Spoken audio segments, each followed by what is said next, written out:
Chaque matin est une bataille, non pas contre le monde, mais contre votre propre esprit. À peine ouvrez-vous les yeux, une voix intérieure vous invite déjà à repousser, à abandonner, à dormir 5 minutes de plus. C'est la première guerre de la journée, et celui qui la gagne domine son destin. La plupart se laissent entraîner par l'esprit comme un courant, mais le stoïcien l'affronte, l'observe et l'entraîne jusqu'à en faire son allié, parce que la discipline ne commence pas avec le corps, elle commence avec la pensée. Se réveiller avec intention ne signifie pas se lever tôt, cela signifie se lever conscient.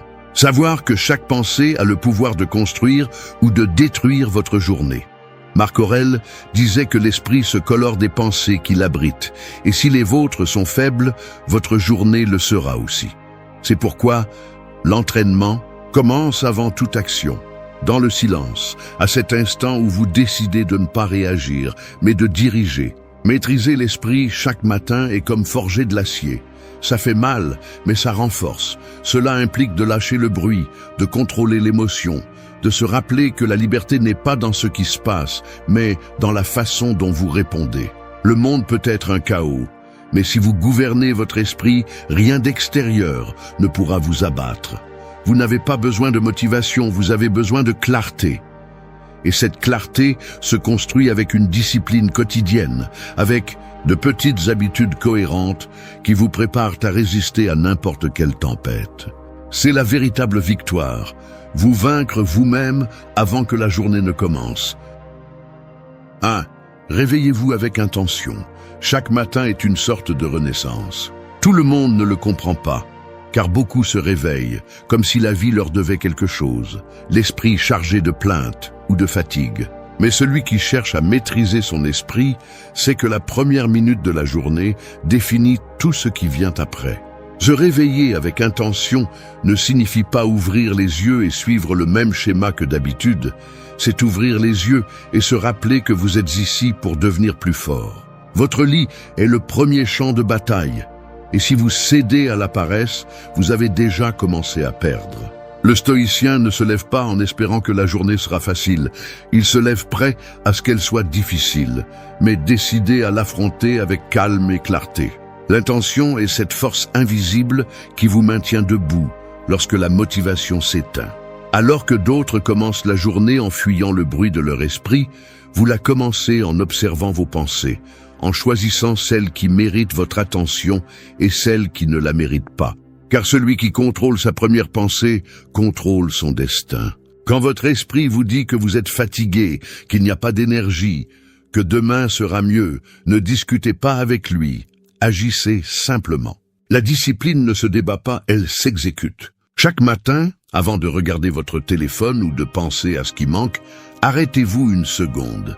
Respirez, sentez le poids du présent et demandez-vous « Quel type de journée veux-je construire ?» Cette question est un ordre direct à votre subconscient, une déclaration que aujourd'hui, vous ne serez pas la victime de votre esprit, mais son commandant.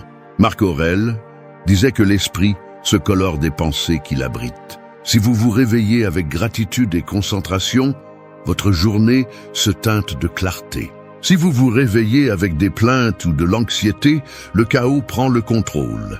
Le stoïcien comprend cela et choisit de commencer à partir du pouvoir, pas de la faiblesse. C'est pourquoi chaque matin est un entraînement. Un rituel où votre corps obéit, votre esprit s'aligne et votre but se réveille avec vous.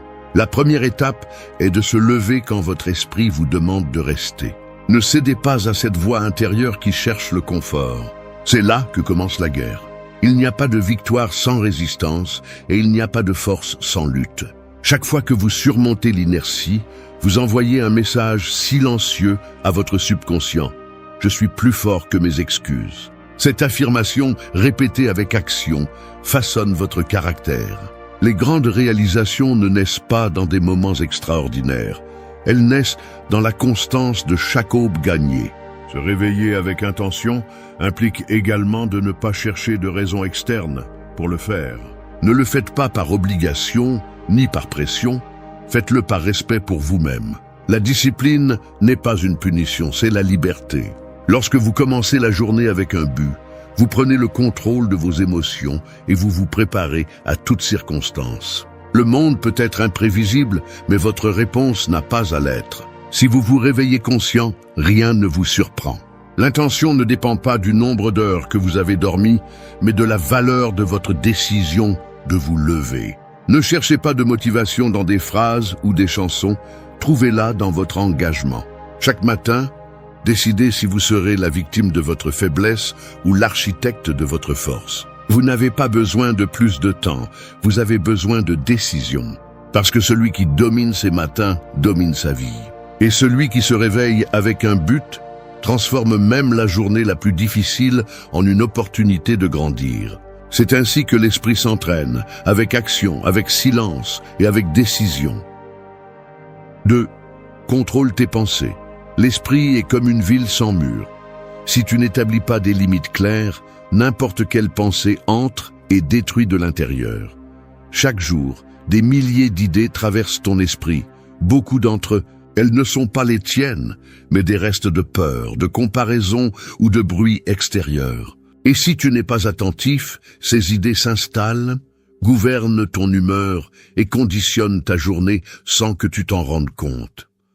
Contrôler tes pensées ne signifie pas éliminer ce que tu ressens, mais décider ce qui mérite de rester et ce qui doit partir. La liberté commence là, quand tu choisis de ne pas être esclave de ce qui se passe dans ta tête. Les stoïciens savaient que l'esprit pouvait être le pire ennemi ou le meilleur allié. Épictète le disait clairement. Ce ne sont pas les choses qui nous perturbent, mais les opinions que nous avons sur elles. Chaque pensée est comme une graine. Sème la peur et tu récolteras la paralysie. Sème la gratitude et la force grandira. Tout commence parce que tu penses à l'aube. Si ton dialogue interne est rempli de plaintes, de culpabilité ou d'excuses, tu nourris la faiblesse. Mais si tu choisis consciemment de te parler avec pouvoir, ton esprit devient ton outil le plus tranchant. Tu ne peux pas empêcher qu'une pensée négative apparaisse, mais tu peux empêcher qu'elle reste. La clé est de l'observer sans réagir. Quand l'esprit commence avec son bruit, arrête-toi et répète mentalement « Cela ne me définit pas, cela ne fait que passer ». Cette courte phrase crée une distance, et cette distance est le pouvoir. Contrôler les pensées n'est pas lutter. Contre elles, c'est apprendre à les voir sans qu'elles t'emportent. La réaction est instinctive, l'observation est maîtrise. Ton esprit cherchera toujours le chemin le plus facile, la plainte, l'inquiétude, la peur. Mais le stoïcien s'entraîne à prendre le chemin le plus difficile, celui du contrôle. Chaque fois que tu choisis de ne pas réagir à une pensée inutile, tu renforces ton caractère. Ne te laisse pas emporter par ce que tu imagines, car la plupart du temps, la souffrance ne vient pas de ce qui se passe, mais de ce que ton esprit crée. Sois ferme avec toi-même. Si tu penses à quelque chose qui ne t'aide pas, change-le. Ne négocie pas avec ta faiblesse mentale. Chaque pensée a un coût. Certaines t'élèvent, d'autres te volent de l'énergie. Apprends à reconnaître la différence. Si tu passes la journée à nourrir des pensées vides, tu arriveras à la nuit sans force. Mais si tu nourris des pensées d'action, de gratitude et de concentration, tu finiras plus fort que tu n'as commencé. L'esprit s'éduque avec la pratique, pas avec les désirs. C'est pourquoi, chaque fois que tu ressens le chaos en toi, reviens à la respiration. Inspire, observe et réponds calmement. C'est ainsi que tu reprends le contrôle. C'est ainsi que tu maîtrises ce qui te dominait auparavant. Ne laisse pas ton esprit te tromper en te faisant croire que tout va mal. Ce qui t'arrive n'est pas aussi puissant que ce que tu penses à ce sujet. Contrôler tes pensées est l'entraînement le plus dur, mais aussi le plus transformateur. Parce que quand tu apprends à maîtriser l'invisible, le visible ne te fait plus peur. La véritable force ne se démontre pas en criant ni en résistant à la douleur, mais en gouvernant l'espace silencieux où naissent toutes tes décisions. Ton esprit peut être une prison ou un empire, et tu décides lequel des deux construire chaque matin. 3. Lâche prise sur hier. Les gens portent le passé comme s'ils avaient un sac à dos rempli de pierres. Ils marchent avec le poids de ce qu'ils ne peuvent pas changer, se rappelant des erreurs, des déceptions et des moments qui n'existent plus. Ce fardeau invisible vole de l'énergie, de la concentration et de la clarté. Celui qui vit attaché à hier meurt un peu chaque jour, parce que son esprit reste coincé dans ce qui a été et non dans ce qui peut être. Lâcher prise sur hier ne signifie pas oublier, cela signifie se libérer du pouvoir qu'il a sur vous. Le stoïcisme enseigne que le temps est une ressource qui n'existe qu'au présent. Ce qui s'est passé n'a plus de pouvoir, sauf celui que vous continuez à lui donner. Sénèque disait que la plus grande perte est le temps, car c'est la seule chose que vous ne pouvez pas récupérer. Chaque fois que vous revivez une erreur ou une blessure, vous dépensez le présent dans une bataille qui est déjà terminée. Le contrôle intérieur commence lorsque vous acceptez qu'il n'y a aucun moyen de refaire ce qui a déjà été fait, mais qu'il est possible de décider comment cela vous affecte aujourd'hui. L'esprit indiscipliné revit le passé pour justifier le manque d'action. Je ne peux pas, j'ai déjà essayé, j'ai échoué avant. Ce récit est une chaîne invisible. Le stoïcien la brise avec un acte simple, regardez vers l'avant sans ressentiment. Ce que vous étiez ne définit pas ce que vous êtes, et ce qui vous a blessé peut devenir votre entraînement. Hier est un maître, pas un juge. Il vous a appris ce dont vous aviez besoin pour avancer, pas pour rester coincé. Pensez à votre esprit comme à un champ de bataille. Si vous laissez les souvenirs négatifs occuper votre terrain, l'ennemi a déjà gagné. Mais si vous décidez de vider cet espace et de le remplir de nouvelles actions, de nouvelles pensées, de nouveaux objectifs, vous récupérez votre pouvoir. Vous n'êtes pas le même que vous étiez, car chaque jour que vous choisissez d'avancer, vous changez votre structure mentale. Les souvenirs ne disparaissent pas, mais ils cessent de vous gouverner lorsque vous les regardez avec sagesse. Lâcher prise sur hier signifie aussi se pardonner. Non pas par faiblesse, mais par intelligence. S'accrocher à la culpabilité ne change pas ce qui s'est passé. Cela vous maintient seulement bloqué. Le stoïcien ne se torture pas pour le passé. Il l'analyse, apprend et continue. Chaque aube est un nouveau point de départ. Alors que d'autres se réveillent en se souvenant de ce qu'ils n'ont pas fait, vous vous réveillez en pensant à ce que vous allez faire. C'est la différence entre celui qui survit et celui qui évolue. Le passé peut être une ancre ou une source de force. Cela dépend de ce que vous décidez d'en faire. Si vous choisissez de le revivre, il vous consume. Si vous choisissez d'apprendre, il vous transforme. L'esprit discipliné refuse d'être esclave de ses souvenirs. Lorsque vous pensez à ce que vous avez perdu, souvenez-vous de ce que vous avez gagné en sagesse. Lorsque vous ressentez de la culpabilité, remplacez-la par de l'engagement. Le contrôle intérieur ne naît pas de l'effacement de l'histoire, mais de son utilisation comme élan. Lâcher prise sur hier est un acte de pouvoir silencieux. Vous ne l'annoncez pas, vous ne l'expliquez pas, vous arrêtez simplement de regarder en arrière. Le présent devient plus clair, votre énergie se multiplie et la vie retrouve sa direction. Le passé a déjà rempli sa fonction, vous n'avez pas besoin de continuer à le traîner. Chaque fois que vous choisissez de ne pas revivre ce qui fait mal, vous entraînez votre esprit. C'est ainsi qu'un stoïcien se libère, non pas en fuyant le passé, mais en le regardant en face et en lui disant qu'il ne commande plus ici. 4. Maîtrise d'abord ton esprit. L'esprit est comme un cheval sauvage. Si tu ne le prends pas par les rênes, il te traîne où il veut, te jette au sol et te fait croire que tu n'as pas de contrôle. La plupart des gens vivent ainsi, guidés par des impulsions, des émotions et des pensées désordonnées. Mais celui qui cherche une véritable force ne se bat pas contre le monde, il se bat contre lui-même. Maîtriser l'esprit ne signifie pas le faire taire, c'est le diriger, le modeler, lui apprendre qui commande. Parce que tant que tu ne contrôles pas ce que tu penses, tu seras l'esclave de ce que tu ressens. Le stoïcien comprenait que le champ de bataille n'est pas à l'extérieur, mais à l'intérieur. Marc Aurèle le disait clairement, « Tu as le pouvoir sur ton esprit, pas sur les événements. » Et cette phrase renferme le secret de la liberté. Tout ce qui se passe en dehors de toi est incontrôlable, mais ta réaction ne l'est pas. Si ton esprit s'entraîne chaque jour, aucune situation ne peut te détruire. Mais si tu le laisses sans guide, n'importe quel mot ou échec te brise. Celui qui ne maîtrise pas son esprit devient un prisonnier de ses émotions, un esclave de ses peurs. Maîtriser l'esprit commence par l'observation. Tu ne peux pas gouverner ce que tu ne connais pas. Lorsqu'une pensée de peur apparaît, ne la rejette pas. Observe-la.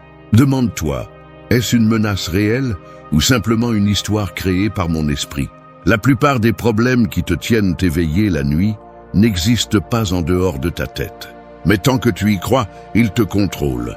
Le pouvoir commence lorsque tu apprends à séparer la réalité de l'interprétation. Lorsque tu dis « cela ne me domine pas, je décide quoi penser ». L'esprit a besoin de direction. Et si tu ne la lui donnes pas, il l'invente. C'est pourquoi l'entraînement quotidien est essentiel. Écris-le, répète-le, souviens-toi, tes pensées sont tes soldats. Si tu les nourris de plaintes, ils se rebelleront. Si tu les entraînes avec discipline, ils t'obéiront. Chaque matin, décide quelles pensées dirigeront ta journée. Si tu commences avec clarté, tu finiras avec pouvoir. Si tu commences avec le chaos, la journée te consumera. L'esprit discipliné ne cherche pas les stimuli, il cherche un but. La maîtrise mentale n'est pas obtenue par la répression, mais par la conscience. Il ne s'agit pas de nier ce que tu ressens, mais de ne pas te laisser gouverner par cela. La colère, la tristesse ou la peur sont naturelles, mais elles ne doivent pas décider pour toi. Sénèque enseignait que ce n'est pas l'émotion qui détruit l'homme, mais son manque de contrôle sur elle. Si quelque chose te perturbe, ce n'est pas l'événement en lui-même, mais l'histoire que ton esprit crée autour. La force n'est pas dans le fait de ressentir moins, mais de réagir intelligemment. Chaque pensée que tu contrôles renforce ton caractère. Chaque émotion que tu maîtrises construit ta tranquillité. Ne te laisse pas emporter par l'impulsion de répondre, de discuter, de prouver quelque chose. Le véritable pouvoir est de rester en contrôle quand tout autour perd la tête. Maîtriser l'esprit ne te rend pas insensible, cela te rend libre. Parce que tu ne dépends plus du chaos pour te sentir vivant, ni de la reconnaissance pour te sentir valide. La paix cesse d'être quelque chose que tu cherches et devient ton état naturel. Lorsque tu réussiras à gouverner ton esprit, tu découvriras que le monde change sans que rien d'extérieur ne bouge. Les choses continuent à se produire, mais elles ne te font plus tomber. Les problèmes continuent à exister, mais ils ne te consomment plus. Parce que l'esprit qui domine transforme la douleur en leçon et l'adversité en croissance. C'est le sommet de l'entraînement stoïcien. Regardez la tempête et restez ferme, parce que tu sais que le pouvoir n'est pas dans le vent, mais dans celui qui tient le gouvernail. Maîtrise d'abord ton esprit, et le reste de ta vie s'alignera ensuite. 5. Commence fort. Chaque jour est comme une porte fermée qui ne s'ouvre qu'avec de l'énergie. Si tu pousses avec faiblesse, elle ne bougera pas. Si tu le fais avec force, détermination et présence, tout coule. C'est ainsi que fonctionne la vie. La façon dont tu commences donne le ton à tout ce qui suit. Commencer fort ne signifie pas courir sans direction, mais avancer avec un esprit ferme, avec la détermination de celui qui n'attend pas que l'humeur arrive, parce qu'il sait que c'est l'action qui la génère. Le stoïcisme enseigne que la force ne se trouve pas à la fin de la journée, mais dans les premières minutes. Marc Aurèle écrivait que le matin est le moment où l'âme doit se lever avec dignité et discipline. Et il avait raison. La façon dont tu te lèves, parles à toi-même et fais face aux premiers défis. Détermine si la journée te domine ou si tu la domines. Commencer fort, c'est montrer clairement, dès le début, que tu es le maître de ton corps, de ton esprit et de tes émotions. Chaque matin est une occasion de te prouver que tu es en contrôle. Si ta première pensée est faible, toute la journée est contaminée. Si elle est claire et déterminée, tout s'aligne. Le corps suit l'esprit et l'esprit suit l'intention. C'est pourquoi, lorsque tu te réveilles, ne te traîne pas, lève-toi avec un but. Ne t'assois pas à attendre que quelque chose te motive. La motivation est un luxe pour ceux qui n'ont pas de discipline. Le stoïcien ne cherche pas à se sentir bien avant d'agir. Il agit et ensuite il se sent bien. Commencer fort, c'est créer de l'élan. C'est comme allumer un feu. La première étincelle demande plus d'énergie, mais une fois allumée, elle reste vive avec moins d'efforts. C'est pourquoi ta première heure doit être la plus puissante. Ne la donne pas à des distractions ou à des pensées vides. Consacre-la à toi, à renforcer ton esprit, ton corps et ton but. Écris tes objectifs, respire, entraîne-toi, remercie. Chaque habitude matinale est un message que tu envoies à ton esprit. Je suis ici, éveillé, conscient, prêt à avancer. Quand tu commences la journée avec force, tout le reste s'ordonne. Les problèmes semblent plus petits, les émotions plus stables, les décisions plus claires. En revanche, si tu commences faiblement en cédant à la fatigue, l'esprit devient ton ennemi. La discipline ne commence pas quand la journée se complique, elle commence quand le réveil sonne. C'est là que se mesure ta force. Il ne s'agit pas d'avoir envie, il s'agit d'avoir du caractère. Les stoïciens savaient que la première victoire de la journée est de se lever et d'agir avec intention. Sénèque disait que la vie est suffisante pour celui qui sait utiliser son temps. Si ton matin est rempli de clarté, le reste de la journée devient un champ fertile. Mais si tu le gaspilles en distraction, le chaos te consume. C'est pourquoi, avant de regarder le monde, regarde-toi toi-même. Demande-toi, que puis-je faire maintenant pour me rapprocher de ce que je veux être? Cette question est une ancre mentale, un guide pour ne pas perdre le cap. Commence fort, même quand tu n'as pas de force. Parce que cet acte de volonté, ce mouvement contre l'inertie, change ta chimie interne. Il te montre que le pouvoir n'est pas à l'extérieur, mais à l'intérieur. Chaque jour que tu commences avec fermeté, tu construis du caractère. Et le caractère est la seule chose qui ne s'effondre pas quand le monde tombe. Commence avec énergie, avec direction, avec but. N'attends pas de te sentir prêt. Lève-toi simplement et avance. Le reste de la journée obéira à l'élan que tu as créé. C'est l'essence du contrôle, la racine de la discipline et le début de la véritable liberté. 6. Agis sans attendre. L'esprit cherche toujours des excuses pour repousser ce qui est important. Il te promet un lendemain parfait, te convainc qu'il y aura un moment idéal pour commencer, mais ce moment n'arrive jamais. La vie n'attend pas. Chaque fois que tu repousses une décision, la peur grandit un peu plus et l'action devient plus lourde. Agir sans attendre, c'est briser ce cycle mental qui te retient. C'est comprendre que l'instant présent est la seule réalité et que bouger maintenant vaut plus que de penser 1000 fois à comment le faire. Le stoïcien ne s'assoit pas pour planifier sa vie éternellement, il la vit. Épictète disait qu'il ne suffit pas de vouloir être bon, il faut le faire. Parce que la pensée sans action pourrie, elle devient un refuge confortable où rien ne change. Combien de fois as-tu senti que tu étais prêt, mais tu décides quand même d'attendre? Tu attends d'avoir plus d'énergie, plus de motivation, plus de confiance. Cependant, le changement commence juste quand tu bouges sans avoir tout résolu. Tu n'as pas besoin de te sentir prêt, tu as besoin de bouger. Agir sans attendre n'est pas de l'impulsivité, c'est du courage rationnel. C'est reconnaître que la perfection n'existe pas et que le progrès n'arrive qu'avec le mouvement. Le monde ne s'arrête pas pour réfléchir si tu es prêt. Si tu ne progresses pas, tu restes en arrière. L'esprit discipliné le sait. C'est pourquoi il utilise l'action comme son meilleur outil pour calmer le bruit intérieur. Quand tu fais ce que tu crains, la peur perd de sa puissance. Quand tu fais un pas, même petit, tu brises la chaîne invisible de l'immobilisme. Le secret est de créer de l'inertie. Les premières secondes sont les plus difficiles, mais une fois que tu commences, le corps et l'esprit s'alignent. Chaque action génère de l'élan et chaque élan renforce ton caractère.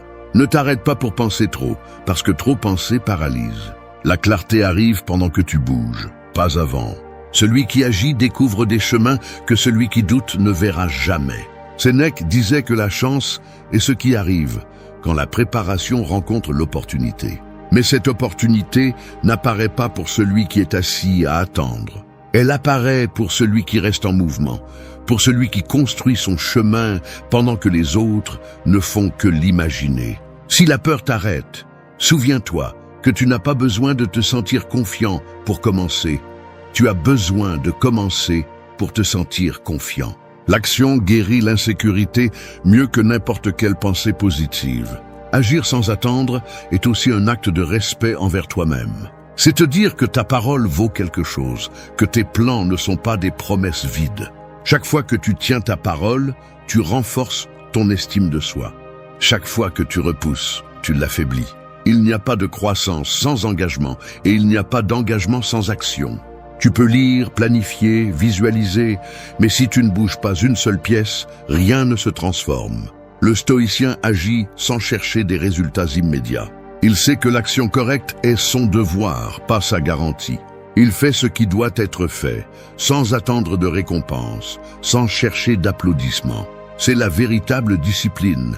Faire ce qui est nécessaire, même quand personne ne le remarque. Parce que la vie ne récompense pas ceux qui attendent, mais ceux qui avancent sans excuse. Agissent sans attendre le moment idéal, parce que ce moment est maintenant. Fais le pas que tu évites, écris cette ligne, fais cet appel, commence l'entraînement. La peur se dissout avec l'action, le doute se clarifie avec le mouvement. Tout ce qui t'arrête vit dans ta tête, et la seule façon de le vaincre est de l'affronter. Celui qui maîtrise son esprit arrête de planifier la vie et commence à la vivre. L'action est le pouvoir en mouvement, et seul celui qui agit sans attendre apprend à être véritablement libre. 7. Protège ton focus. L'esprit est comme une lampe de poche dans l'obscurité. Si tu diriges la lumière dans trop de directions, tu ne vois rien clairement. Mais si tu te concentres sur un seul point, tout devient net. C'est ainsi que fonctionne l'attention. La plupart des gens vivent de manière dispersée, sautant d'une distraction à une autre, laissant chaque bruit externe voler leur énergie. Et quand cela se produit, le but se dilue. Protéger le focus, c'est prendre soin de ta force vitale, c'est décider consciemment ce qui mérite ton attention et ce qui ne le mérite pas. Parce que ce que tu regardes grandit et ce que tu ignores s'estompe. Le stoïcisme enseigne que l'esprit doit être entraîné à rester ferme, même lorsque le monde crie. Marc Aurèle l'a compris. Si tu te laisses distraire, tu ne reviendras pas à toi-même sans difficulté. Et c'est la vérité. Plus tu te disperses, plus il est difficile de revenir au centre. Aujourd'hui, plus que jamais, nous vivons dans un environnement conçu pour briser ta concentration. Chaque notification, chaque réseau social, chaque conversation sans sens vole de petits fragments de ta présence. Et quand tu t'en rends compte, la journée est passée et tu n'as rien fait qui compte vraiment. Protéger ton focus n'est pas t'isoler du monde, c'est apprendre à choisir où tu places ton esprit. Si tu ne le fais pas, d'autres le feront pour toi. Les gens, les nouvelles, le bruit numérique, tous essaient de diriger ton attention vers leurs intérêts. Mais le stoïcien vit avec un but. Son esprit n'est pas un terrain public, c'est un espace sacré qu'il gouverne seul. Et ce contrôle est construit avec des limites. Limite ce que tu consommes, ce que tu écoutes, ce que tu dis. Chaque stimulus qui entre affecte la qualité de tes pensées. Le focus est de l'énergie concentrée. Chaque fois que tu le disperses, tu perds du pouvoir. Si tu en prends soin, tu deviens imbattable. Les grandes réalisations ne naissent pas du talent. Elles naissent de la capacité à maintenir l'attention sur l'essentiel pendant assez longtemps. Tu ne peux pas avancer si chaque petit obstacle dévie ta route. Apprends à dire non sans culpabilité. Non à la distraction, non à l'urgence qui n'est pas importante, non aux gens qui volent ton temps sans te donner rien en retour. Chaque non que tu donnes au bruit est un oui à ton but. Sénèque disait que la vie est raccourcie non parce que nous vivons peu, mais parce que nous gaspillons trop de temps sur ce qui n'importe pas. Et c'est exactement ce qui se passe quand tu perds le focus. Tu t'épuises mentalement et ensuite tu crois que la vie te pèse, alors qu'en réalité tu es seulement épuisé par la lutte dans des batailles qui ne sont pas les tiennes. Le secret est de garder le silence intérieur lorsque le monde te pousse à réagir, de rester calme lorsque tout le monde cherche ton attention. Cette sérénité n'est pas une faiblesse, c'est une force. Protéger le focus implique aussi de prendre soin de tes pensées. Si tu laisses ton esprit vagabonder sans direction, il te tirera vers le doute ou l'anxiété. Quand tu sens que tu perds le contrôle, reviens au présent. Respire, observe et rappelle-toi pourquoi tu as commencé. Le focus ne s'impose pas, il se forme. Chaque fois que tu reviens à l'essentiel, tu renforces ta discipline mentale. Chaque fois que tu ignores le superficiel, tu montres que tu ne vis plus à la merci du bruit. La clarté mentale est la nouvelle forme de liberté. Quand tu sais ce que tu veux et où tu vas, le monde cesse de te distraire. Le stoïcien ne cherche pas à faire plus, il cherche à faire ce qui est juste. Son pouvoir réside dans la constance, pas dans la vitesse. Protéger le focus, c'est en essence protéger ta paix. Parce que là où tu mets ton attention, c'est là que tu mets ta vie. Ne laisse pas ton énergie se gaspiller dans des choses qui ne te rapprochent pas de ton but. Dirige ta lumière vers ce qui compte et le reste s'estompera dans l'ombre. 8. Valorise les petites victoires. Chaque jour est rempli de batailles invisibles. Certaines, tu les gagnes sans t'en rendre compte. Te lever quand tu n'en as pas envie, garder ton calme quand tu pourrais exploser, continuer à avancer quand personne ne t'applaudit. Ces petites victoires, que beaucoup ignorent, sont celles qui construisent le caractère. Tu n'as pas besoin de triomphes gigantesques pour avancer, tu as besoin de constance. Le progrès réel ne se fait pas par bond, il se fait par pas. Le problème, c'est que la plupart des gens attendent un grand changement, une récompense immédiate, sans comprendre que la grandeur se forge dans le quotidien. Les stoïciens savaient que la maîtrise de soi se gagne dans les détails. Sénèque disait que ce n'est pas la fortune qui change l'homme, mais son attitude face aux petites choses. Si tu n'es pas capable de rester ferme dans les gestes simples, tu ne le seras pas non plus lorsque les grands défis arriveront.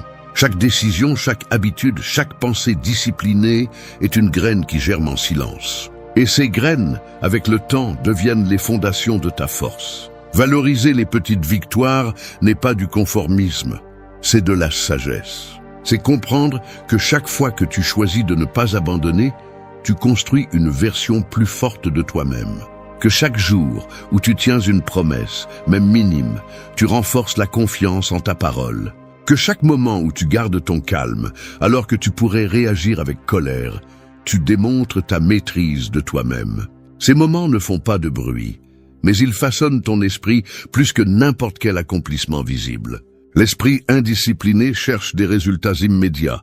Il veut des récompenses, sans effort. Mais le stoïcien agit en sachant que la vraie valeur réside dans la répétition silencieuse, dans le fait de faire ce qui est juste sans attendre de reconnaissance. Marc Aurèle l'a parfaitement compris.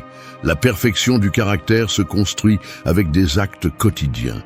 Chaque jour, tu as l'occasion de te montrer qui tu es, et pas avec des mots, mais avec de petites actions qui semblent insignifiantes, mais qui, ajoutées ensemble, forment une vie avec un but. Le monde t'a appris à applaudir seulement les grands triomphes, les promotions, les succès visibles. Mais la vraie croissance se produit lorsque personne ne regarde.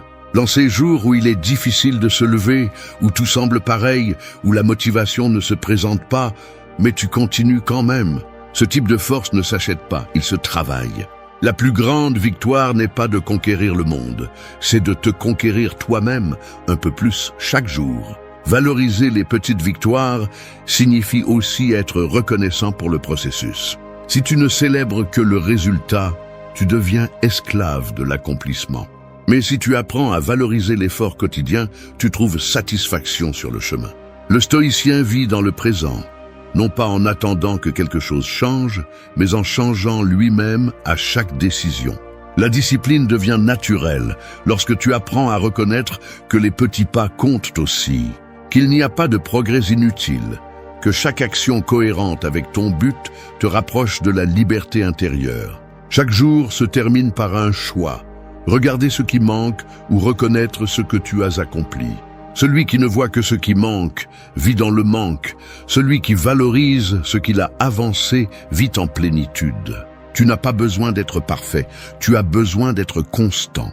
Ne cherche pas la motivation dans les résultats des autres, trouve-la dans la satisfaction de savoir que tu as fait aujourd'hui ce que tu as dit que tu ferais. Cette cohérence vaut plus que n'importe quelle reconnaissance. Les petites victoires sont celles qui maintiennent la flamme allumée lorsque le monde s'éteint.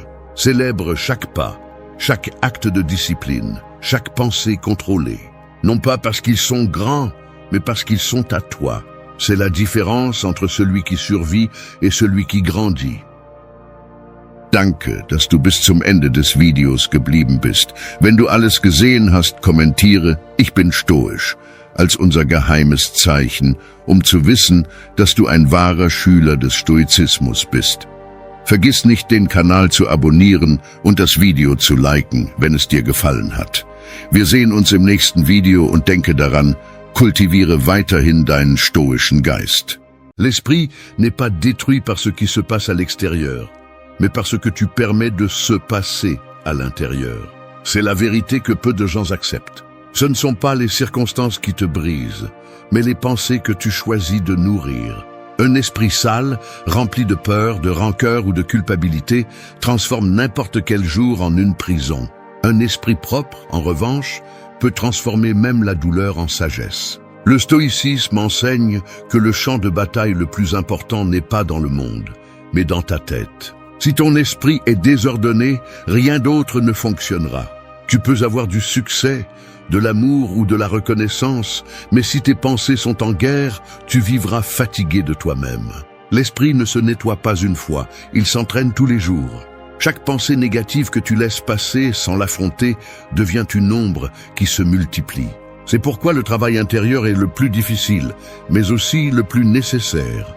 Nettoyer ton esprit ne signifie pas le vider, mais le purifier de ce qui le contamine. Cela signifie arrêter de réagir à tout, arrêter de vivre emporté par des émotions passagères et commencer à observer sans être esclave de ce que tu ressens. Ce n'est pas un chemin pour les faibles, car regarder en soi exige du courage. Il exige de reconnaître que souvent l'ennemi n'est pas à l'extérieur, mais à l'intérieur, déguisé en pensée.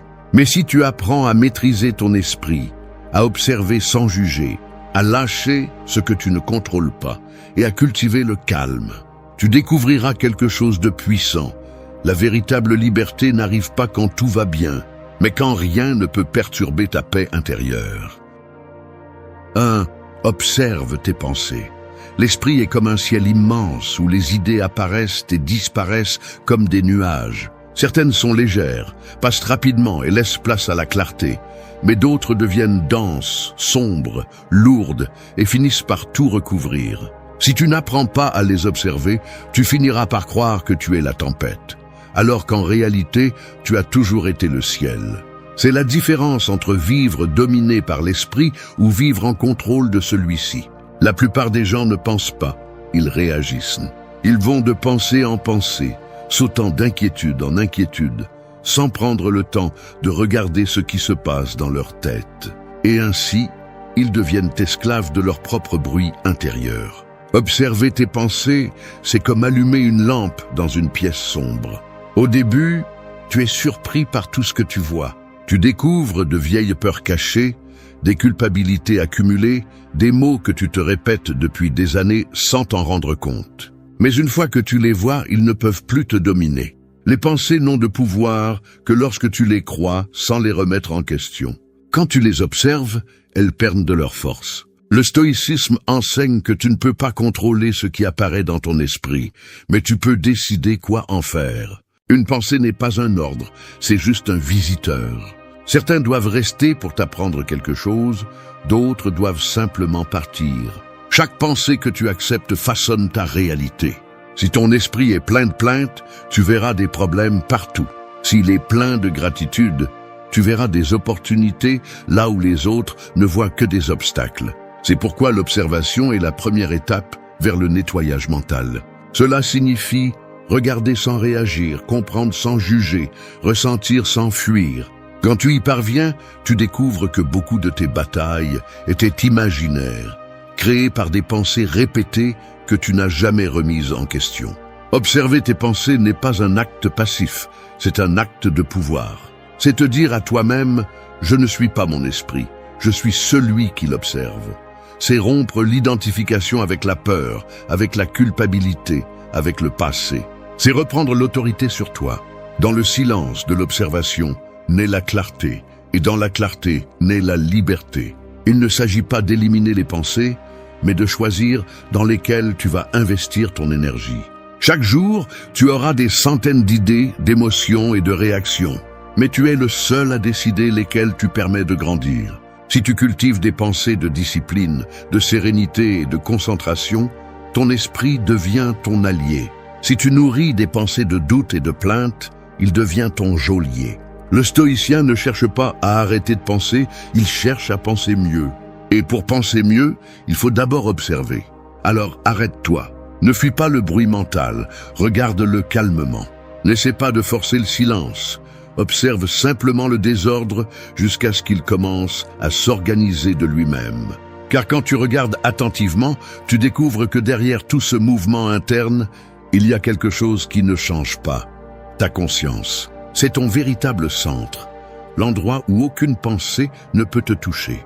C'est de là que commence la liberté, c'est de là que commence le nettoyage intérieur. 2. Lâche ce que tu ne contrôles pas. Chaque personne porte une corde invisible qui la lie à tout ce qu'elle essaie de contrôler. Cette corde se tend chaque fois que les choses ne se passent pas comme prévu, et avec le temps, elle commence à étouffer.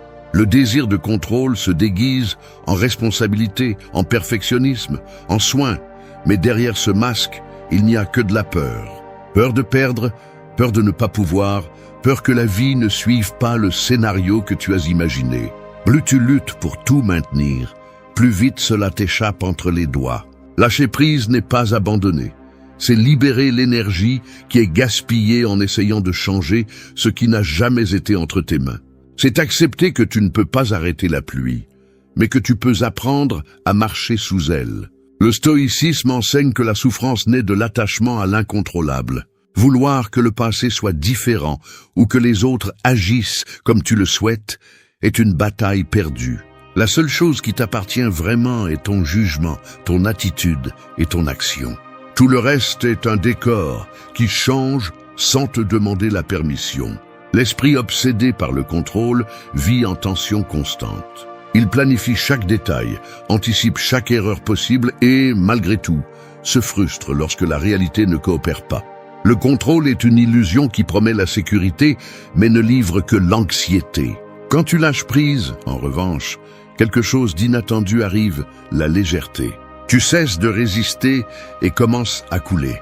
Le calme ne vient pas parce que tout est sous contrôle, mais parce que tu n'en as plus besoin. Lâcher ce que tu ne peux pas changer ne signifie pas l'indifférence.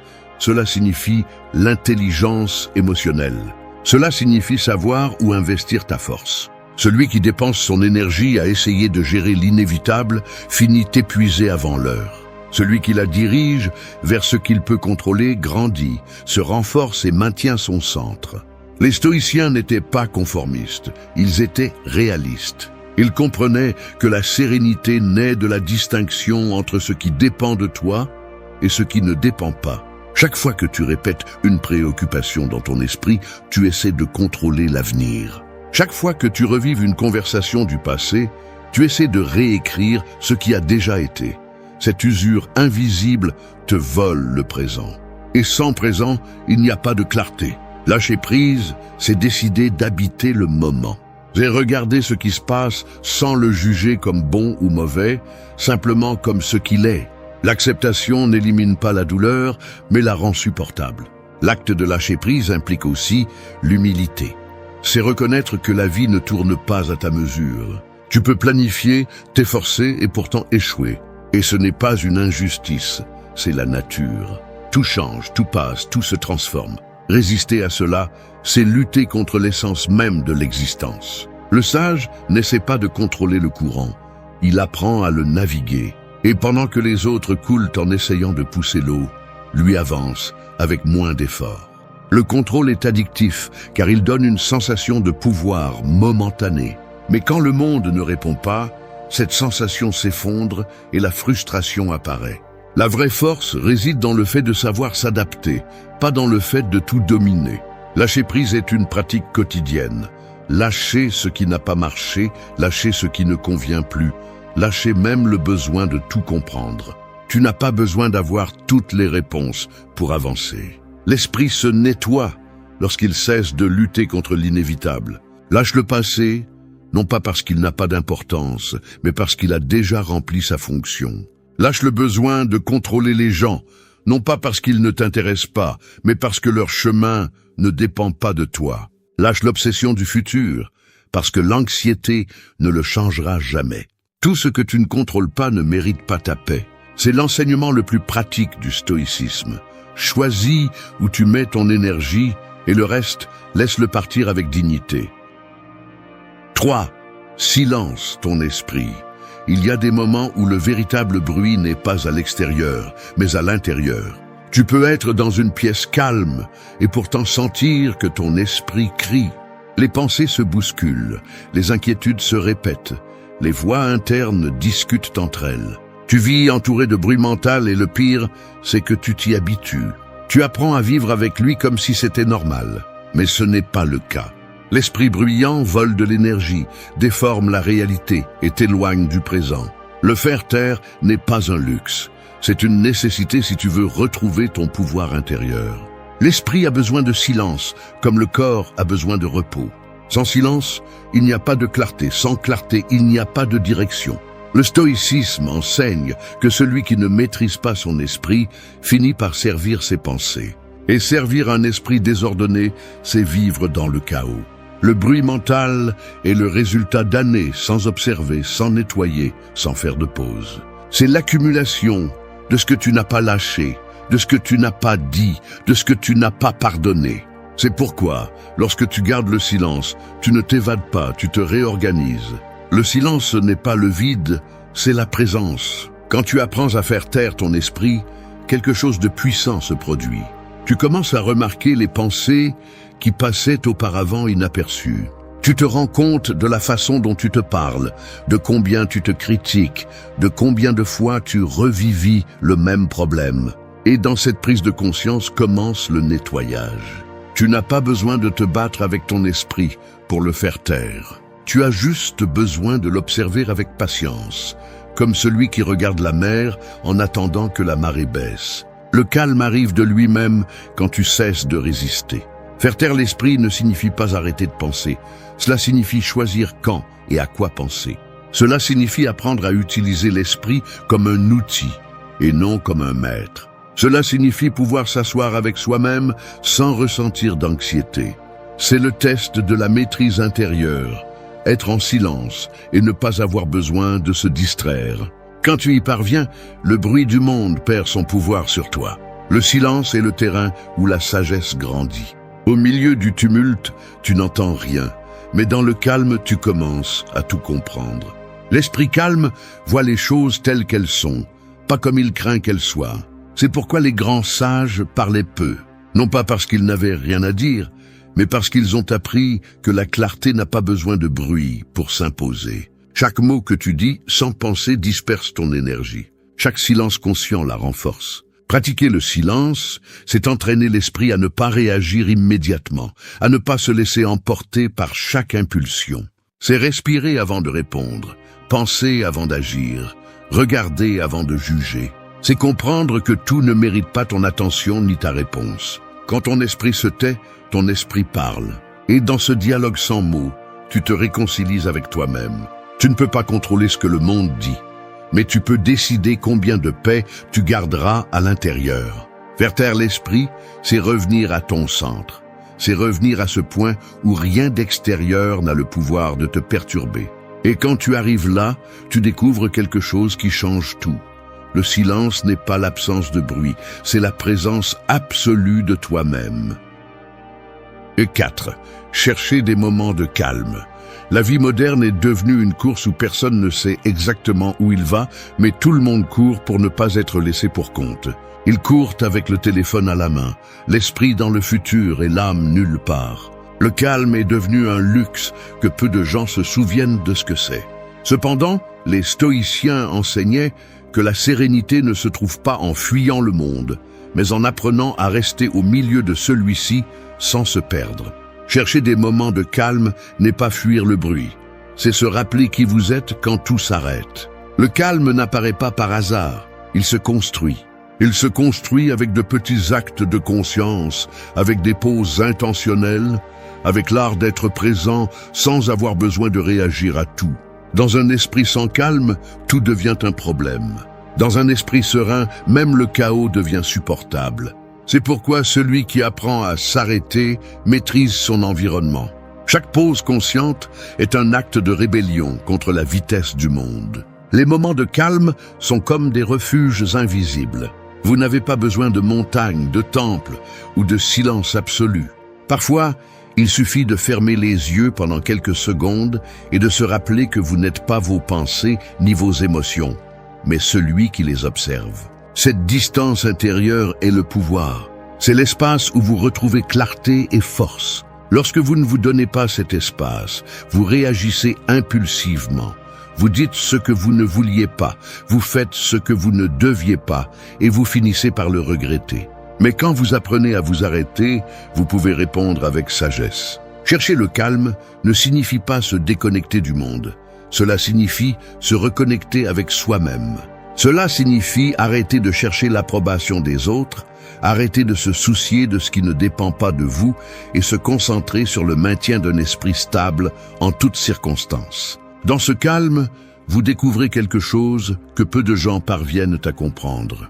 Le calme ne se trouve pas dans les endroits tranquilles, mais dans les esprits qui savent rester calmes, même au milieu du bruit. Lorsque vous pratiquez le calme, votre perception change. Les mêmes problèmes semblent plus petits. Les personnes difficiles ne vous affectent plus autant, et les émotions intenses perdent de leur force. Non pas parce que le monde est devenu plus facile, mais parce que vous êtes devenu plus stable. Cette stabilité est le cœur du stoïcisme, la maîtrise de soi face à ce qui ne peut être contrôlé. Vous n'avez pas besoin de plus de temps, d'argent ou de chance, vous avez besoin de plus de silence intérieur. Le calme est une pratique quotidienne. Chaque jour, quelque chose essaiera de rompre votre équilibre. Une nouvelle, un message, une conversation, une préoccupation. Mais si vous répondez avec sérénité, pas avec réaction, le pouvoir revient à vous. Les gens forts ne sont pas ceux qui ne se dérangent jamais, mais ceux qui apprennent à retrouver leur centre encore et encore. Le calme ne s'impose pas, il se cultive. Il est nourri par la respiration, la présence, la conscience que rien d'externe ne mérite de ruiner votre paix. Quand vous arrivez à ce point, la vie continue à faire du bruit, mais elle ne vous emporte plus. Vous apprenez à marcher sans hâte, à agir sans anxiété, à penser sans peur. C'est la victoire la plus silencieuse, celle que personne ne voit, mais que tout le monde ressent. Parce que lorsque votre calme est ferme, votre énergie devient imperturbable. Et celui qui maîtrise son calme maîtrise sa vie. 5. Respirez consciemment. La respiration est le pont invisible entre le corps et l'esprit. Elle est avec vous depuis le premier instant de la vie, mais vous lui prêtez rarement attention. Vous respirez sans vous en rendre compte, comme si cet acte simple n'avait aucun pouvoir. Et pourtant, à chaque inhalation, vous avez l'opportunité d'apaiser le chaos ou de l'attiser. Celui qui ne sait pas respirer ne sait pas s'arrêter. Et celui qui ne sait pas s'arrêter vit piégé dans l'agitation constante de ses pensées. Respirer consciemment, c'est l'art de revenir au présent. Chaque respiration profonde est un rappel que vous êtes vivant ici et maintenant, pas dans le passé qui n'existe plus, ni dans le futur qui n'est pas encore arrivé. Les stoïciens parlaient de l'importance de la présence, et la respiration consciente en est la manifestation la plus pratique. Car pendant que le corps respire, l'esprit s'adapte. L'air entre et nettoie ce qui est superflu, sort et laisse de la place pour le nouveau. C'est un acte simple, mais plein de pouvoir. Chaque fois que vous respirez sans conscience, vous vous déconnectez. Vous réagissez par impulsion, vous parlez sans réfléchir, vous prenez des décisions sous tension. Mais quand vous faites une pause, quand vous inspirez profondément et expirez avec intention, vous changez votre fréquence. La respiration consciente transforme le bruit mental en clarté. Ce n'est pas de la magie, c'est de la physiologie et de l'attention. Le corps se calme, le cœur se stabilise et l'esprit comprend qu'il n'y a pas de hâte. À ce moment-là, vous reprenez le contrôle. La respiration est l'outil le plus sous-estimé de l'être humain. Elle est toujours disponible, ne coûte rien et pourtant, peu de gens l'utilisent pour trouver l'équilibre. Quand vous respirez consciemment, vous entraînez votre esprit à répondre calmement, même sous pression. La respiration est l'encre qui vous empêche de vous noyer dans des émotions débordantes. Vous ne pouvez pas arrêter la marée de la vie, mais vous pouvez apprendre à rester ferme pendant qu'elle passe. Chaque respiration consciente est un nettoyage. C'est lâcher la tension accumulée, les pensées répétitives, l'anxiété que le corps ne sait pas comment libérer. Quand vous vous arrêtez pour respirer profondément, vous envoyez un message clair à votre esprit. Je suis présent, je suis ici, je suis en contrôle. À ce moment-là, le besoin de lutter contre ce que vous ne pouvez pas changer disparaît. Il ne reste que le calme, le rythme naturel de l'être. La maîtrise de l'esprit commence par la maîtrise de la respiration. Dans les moments de colère, de peur ou de tristesse, observez votre respiration et vous verrez comment elle change. Elle est rapide, saccadée, tendue. Si vous réussissez à la contrôler, le corps suit. Et si le corps suit, l'esprit obéit. Cette connexion est la porte vers la clarté mentale. Les stoïciens le savaient. Avant d'agir, respirez. Avant de parler, respirez. Avant de vous rendre, respirez. Dans cette pause brève se trouve la différence entre la réaction et la sagesse. Pratiquer la respiration consciente ne nécessite pas des heures de méditation ni des retraites spirituelles. Il suffit de vous arrêter quelques secondes pendant la journée et de respirer avec intention. Inspirez profondément. Sentez comment l'air entre, comment il remplit votre poitrine, comment il vous connecte à la réalité. Expirez lentement, lâchez le poids, laissez aller la tension. Faites-le plusieurs fois et vous remarquerez comment le monde semble s'arrêter pour un instant. Non pas parce qu'il a changé, mais parce que vous l'avez fait. Chaque respiration consciente est un acte de pouvoir silencieux. Elle vous rappelle que vous êtes vivant, que vous avez le contrôle sur vous-même, que le calme ne dépend pas des circonstances, mais de votre capacité à revenir au présent. L'esprit se nettoie quand vous respirez avec un but, quand chaque inhalation devient une affirmation de force intérieure. C'est ainsi que l'on entraîne la sérénité, une respiration à la fois.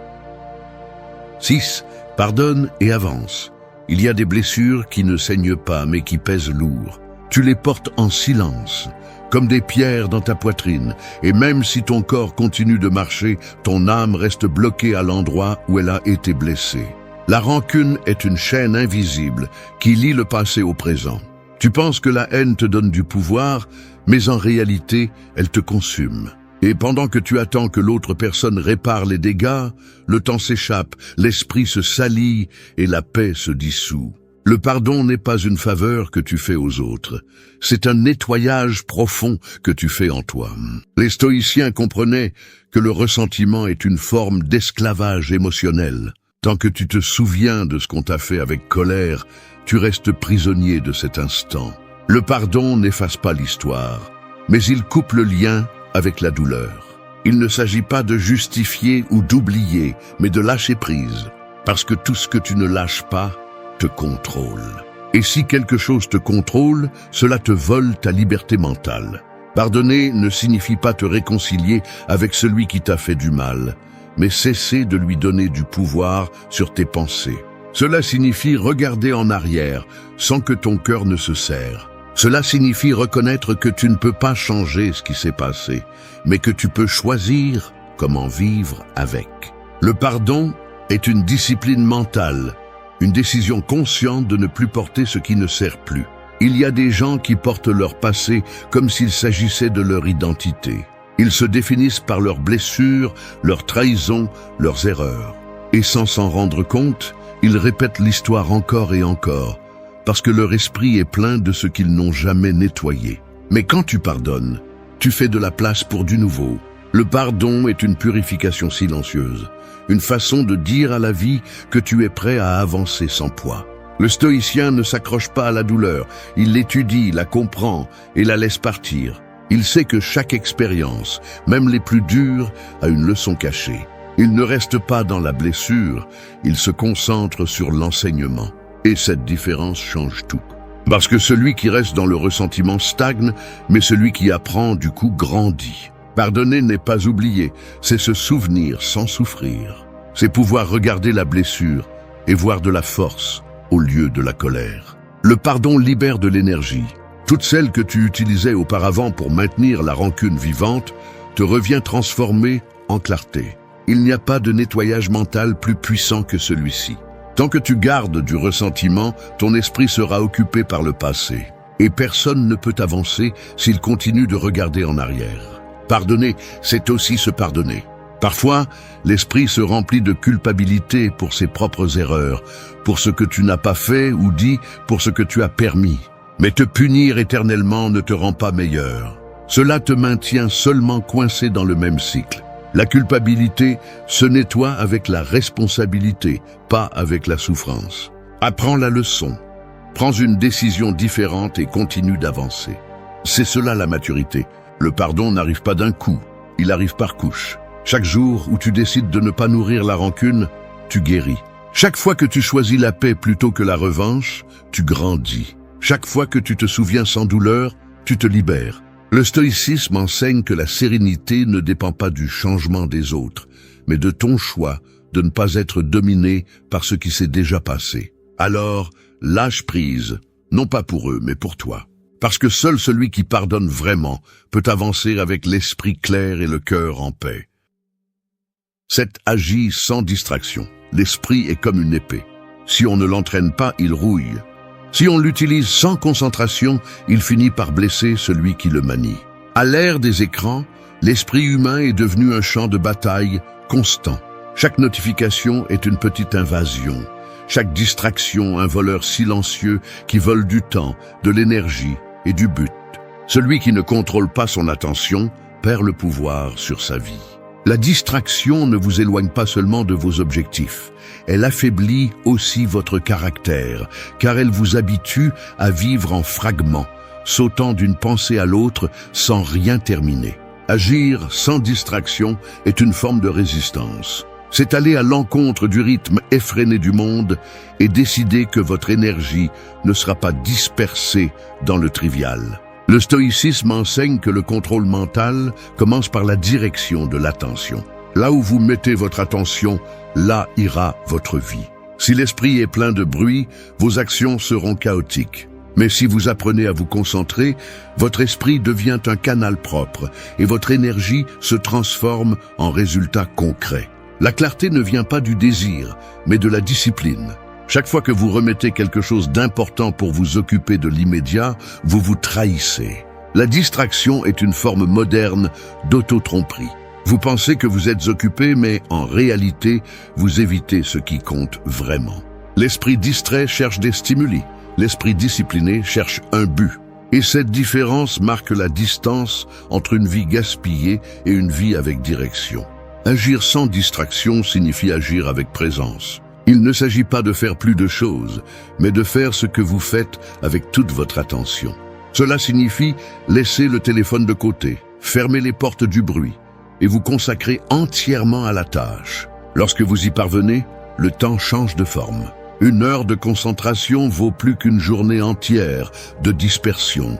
Ce que vous faites en pleine conscience laisse des traces plus profondes que toute action mécanique. L'esprit clair n'a pas besoin de stimuli externes pour se mouvoir. Il se propulse seul, car il a appris à trouver satisfaction dans l'action elle-même. C'est l'essence du stoïcisme, agir avec intention, non par impulsion. Chaque distraction est une invitation à vous perdre, et chaque moment de concentration est une déclaration de domination sur vous-même. La véritable force n'est pas de résister à tout, mais de choisir fermement à quoi vous consacrez votre énergie. Vivre concentré, c'est vivre éveillé. Cela signifie observer quand l'esprit commence à divaguer et le ramener encore et encore. Non pas avec rigidité, mais avec détermination. La concentration s'entraîne comme un muscle. Plus vous l'utilisez, plus elle devient forte. Lorsque vous vous habituez à travailler sans distraction, à penser sans interruption, à agir sans avoir besoin de motivation constante, votre esprit devient un outil affûté. Et un esprit affûté coupe la confusion avec facilité. La concentration ne consiste pas à tout faire parfaitement, mais à faire une chose à la fois avec une présence totale. Les personnes qui accomplissent de grandes choses ne sont pas les plus intelligentes, elles sont les plus constantes. Elles ont appris à ignorer ce qui n'ajoute rien, à diriger leur esprit comme un rayon plutôt qu'à le disperser comme de la fumée. Agir sans distraction, c'est vivre avec un but. C'est comprendre que chaque minute que vous perdez dans le trivial est une minute que vous volez à l'essentiel. Lorsque vous maîtrisez votre attention, vous maîtrisez votre destin. Et dans un monde qui cherche constamment à vous distraire, rester concentré est l'acte de liberté le plus puissant que vous pouvez exercer. 8. Cultivez le calme. L'esprit est comme un lac. Quand le vent souffle fort, l'eau s'agite, les images se déforment et tout semble confus. Mais quand l'air se calme, le lac devient un miroir, reflétant clairement tout ce qui l'entoure. Il en va de même pour l'âme. Tant que vous êtes agité par l'anxiété, la peur ou la hâte, rien n'est clair. Mais quand vous cultivez le calme, la pensée s'ordonne et les réponses que vous cherchiez commencent à apparaître d'elles-mêmes. Le monde actuel glorifie le mouvement constant, la productivité sans relâche, l'idée que s'arrêter est une perte de temps. Cependant, le contraire est vrai. Celui qui ne sait pas s'arrêter finit par agir sans direction, accumulant de la fatigue et vidant son esprit. Le calme n'est pas l'inactivité, c'est la préparation. C'est l'espace où l'âme se réorganise pour agir avec force et clarté. Les stoïciens le comprenaient bien. Le calme n'est pas une faiblesse, c'est la maîtrise. Car celui qui peut rester silencieux alors que tout tremble autour de lui démontre un contrôle que peu atteignent. Cultiver le calme est une pratique quotidienne. Il n'apparaît pas spontanément et ne se gagne pas en fuyant le bruit. Il se construit avec discipline, avec intention et avec présence. C'est prendre quelques minutes par jour pour se déconnecter du tumulte, pour revenir à soi. C'est éteindre le téléphone, fermer les yeux et sentir le poids de votre respiration. C'est observer les pensées sans les suivre, les laisser partir comme des feuilles emportées par le courant.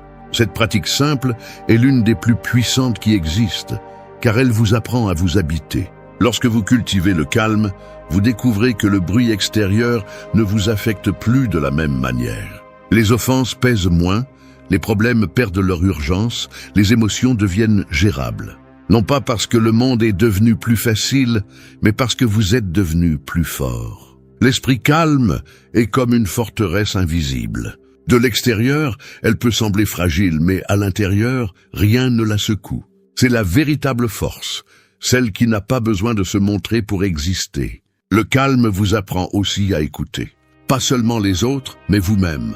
Dans le silence profond, se révèlent des vérités que le bruit cache. Vous découvrez ce qui compte vraiment pour vous, ce que vous devez lâcher, ce que vous évitez. Et cette clarté est le premier pas vers la sagesse. Celui qui ne sait pas rester calme ne peut pas se connaître, car il fuit toujours lui-même. Mais lorsque vous apprenez à rester, lorsque vous laissez le silence vous parler, vous commencez à vous comprendre avec une brutalité honnête. Ne confondez pas le calme avec la passivité.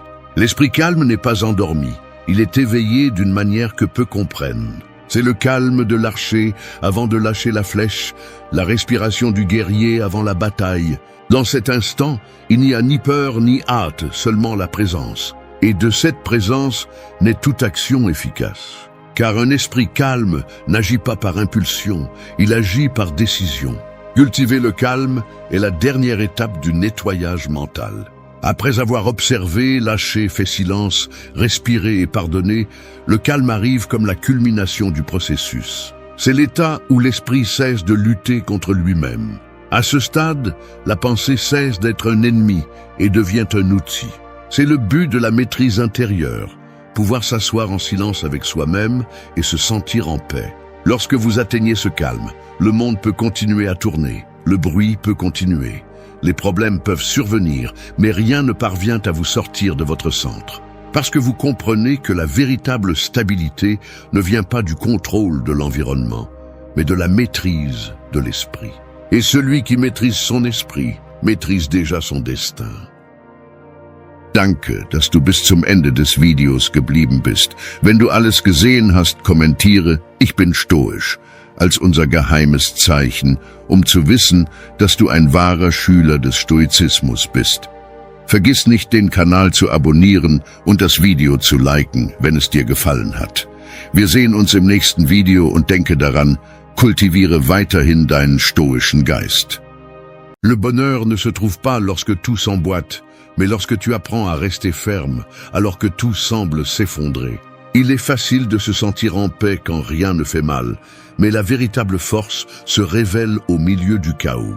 Beaucoup attendent que la vie soit juste pour commencer à sourire, sans comprendre que le bonheur n'arrive pas, il se construit. Les stoïciens le savaient. Le bonheur ne dépend ni du destin, ni du hasard, ni des autres. Il dépend de la façon dont tu choisis de penser, de réagir et de vivre. C'est un exercice quotidien de maîtrise de soi, une pratique silencieuse qui transforme la souffrance en clarté et l'incertitude en tempérance. Tu n'as pas besoin que le monde te donne la permission d'être en paix. Tu as besoin de te gouverner, d'accepter ce que tu ne peux pas changer et d'utiliser chaque difficulté comme partie de l'entraînement. C'est l'essence du bonheur stoïcien. Non pas une émotion passagère, mais une façon de vivre avec un but, une sérénité et une puissance intérieure. Un pratique le bonheur. Ne l'attendez pas.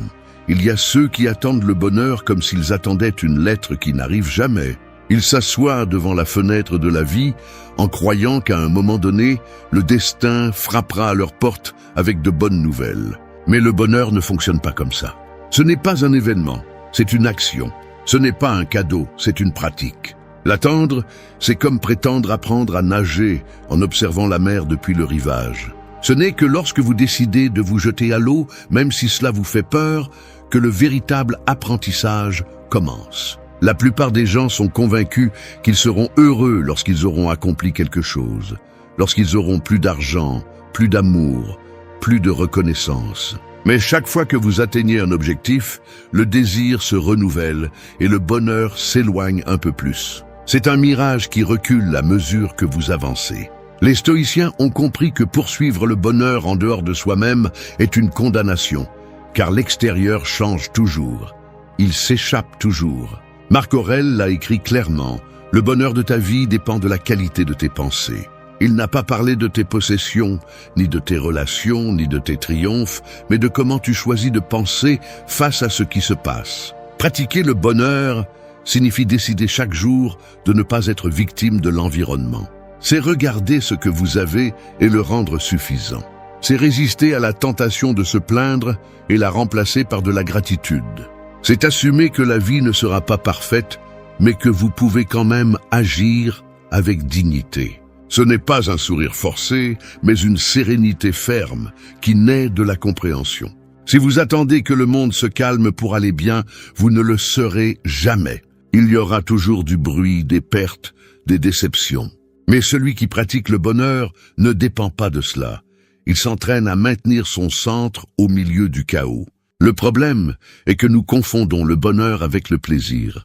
Nous voulons nous sentir bien tout le temps, alors qu'en réalité, le bonheur profond n'a rien à voir avec le fait de se sentir bien, mais avec le fait d'être en paix. Le plaisir distrait. Le bonheur oriente. Le plaisir crie. Le bonheur murmure. Le pratiquer est un art silencieux, un choix conscient qui se renouvelle à chaque décision. Faites de votre journée un terrain d'entraînement. Chaque pensée négative est un poids que vous pouvez soulever. Chaque situation inconfortable est une opportunité pour renforcer votre calme. N'attendez pas le moment parfait pour être en paix. Commencez aujourd'hui avec ce que vous avez, avec ce que vous êtes, avec ce qui manque. Acceptez que le monde n'a pas à s'adapter à vos attentes pour que vous puissiez bien vivre. C'est vous qui devez ajuster votre esprit pour vivre avec sagesse. Le bonheur, du point de vue stoïcien, ne se cherche pas, il se cultive. Il est arrosé d'acceptation, élagué de discipline et fleuri avec la vertu. Il ne s'agit pas de fuir la douleur, mais de l'utiliser comme un rappel de ce qui compte vraiment. Chaque jour où vous choisissez de remercier plutôt que de vous plaindre, d'agir plutôt que de vous lamenter, de comprendre plutôt que de juger, vous pratiquez le bonheur. Alors arrêtez de l'attendre. Il n'arrivera pas avec un nouvel amour, ni avec une promotion, ni avec le prochain voyage. Il arrive lorsque vous décidez de vivre avec conscience, sans dépendre de rien d'extérieur pour aller bien. Il arrive lorsque vous comprenez que le pouvoir a toujours été en vous, non pas dans ce qui se passe, mais dans la façon dont vous y faites face. C'est le bonheur que personne ne peut vous enlever, celui qui ne s'achète ni ne se mendie. Il se construit pas à pas, pensée après pensée, jour après jour. 2. Gouverne ton esprit avant qu'il ne te gouverne. Ton esprit peut être ton meilleur allié ou ton pire ennemi. Si tu ne l'entraînes pas, il te dominera avec la même facilité avec laquelle le feu consume ce qui n'est pas contrôlé. Un esprit sans gouvernail est comme un cheval emballé. Il court sans direction, te traînant entre peur, doute et pensée que tu n'as pas choisi. Gouverne ton esprit ou il gouvernera ta vie. Les stoïciens l'ont compris avec une précision chirurgicale. Épictète disait que ce ne sont pas les choses qui nous perturbent, mais l'opinion que nous avons d'elles. En d'autres termes, ce n'est pas la réalité qui détruit ta paix, c'est l'interprétation que tu en fais. Si tu penses que tu as perdu, tu souffriras même si tu as gagné. Si tu crois que le monde te doit quelque chose, tu vivras frustré même si tu as beaucoup. Tout commence et finit par la façon dont tu décides de penser. Gouverner l'esprit ne signifie pas ne pas ressentir, cela signifie ne pas obéir aveuglément à ce que tu ressens. Lorsqu'une émotion forte arrive, colère, peur, tristesse, ton esprit te pousse à réagir. Mais là est le test, t'arrêter, observer, décider. Cette pause, cet espace entre l'impulsion et l'action, c'est là que naît la liberté. Maîtriser l'esprit n'est pas le réprimer, c'est le diriger avec sagesse. La plupart des gens vivent prisonniers de pensées automatiques. Ils se réveillent avec des plaintes, se nourrissent de comparaisons, s'endorment avec des inquiétudes. Chaque jour, ils répètent les mêmes schémas mentaux en espérant des résultats différents. Mais il n'y a pas de changement externe possible sans changement interne. Si tes pensées restent les mêmes, ta vie le restera aussi. Gouverne l'esprit et le reste commencera à s'organiser. Le stoïcisme enseigne que l'esprit doit être entraîné comme un muscle. Tu ne peux pas prétendre à la force mentale sans pratique. Tu as besoin de discipline. Chaque fois que tu choisis de ne pas réagir, tu renforces ta volonté. Chaque fois que tu affrontes une pensée négative et la transformes en une pensée utile, tu étends ton pouvoir intérieur. Il ne s'agit pas d'éliminer ce que tu ressens, mais de décider ce qui mérite ton attention. Imagine ton esprit comme une pièce. Si tu la laisses ouverte, n'importe qui peut entrer, le doute, la culpabilité, la comparaison, la peur. Mais si c'est toi qui choisis quelles pensées peuvent rester, cette pièce devient un temple. Toutes les pensées ne méritent pas d'être tes invités. Certaines viennent seulement pour détruire la paix que tu as tant de mal à construire. Apprends à fermer la porte. Gouverner ton esprit, c'est aussi accepter que tu n'auras pas toujours le contrôle de ce qui se passe, mais bien du sens que tu lui donnes. Tu peux voir une perte comme une tragédie ou comme une opportunité de te renforcer. Tu peux voir une critique comme une attaque ou comme une leçon. Le choix est toujours entre tes mains. Le pouvoir n'est pas de changer le monde, mais de changer la façon dont tu le perçois. Chaque pensée que tu choisis de nourrir devient une brique qui construit ou détruit ta réalité. Si tu répètes constamment que tu ne peux pas, ton esprit le prendra comme un ordre. Si tu répètes que tu peux, même si tu n'y arrives pas encore, ton esprit le croira aussi. Gouverne ton langage intérieur, car c'est la carte que ta conduite suivra. Le bonheur, la tranquillité et la clarté ne sont pas atteints en conquérant le monde, mais en conquérant l'esprit. Le véritable pouvoir ne se mesure pas par ce que tu possèdes, mais par ta capacité à rester calme lorsque tout s'effondre. Alors, avant d'essayer de contrôler l'extérieur, maîtrise ton intérieur. Parce que lorsque tu gouvernes ton esprit, rien à l'extérieur n'a de pouvoir sur toi. Et ce contrôle, silencieux et ferme, est la forme la plus pure de liberté. 3. Accepte ce qui est et concentre ton pouvoir. Se battre contre la réalité est comme essayer d'arrêter la marée avec les mains. Tu finis épuisé, trempé et frustré. La vie ne s'adapte pas à tes désirs, elle se déploie telle qu'elle est.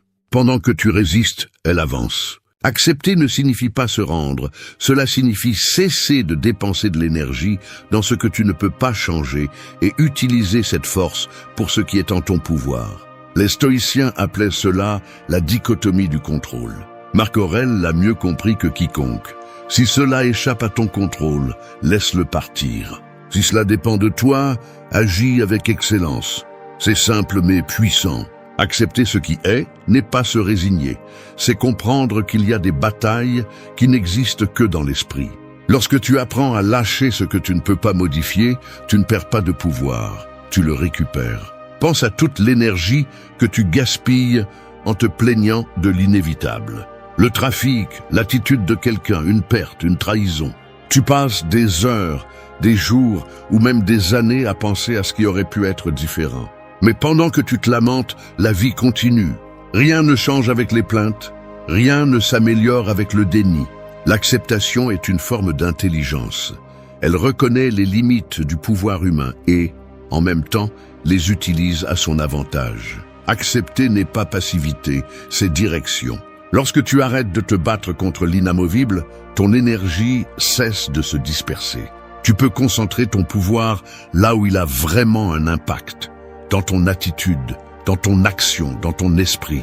C'est la différence entre celui qui souffre inutilement et celui qui évolue sereinement.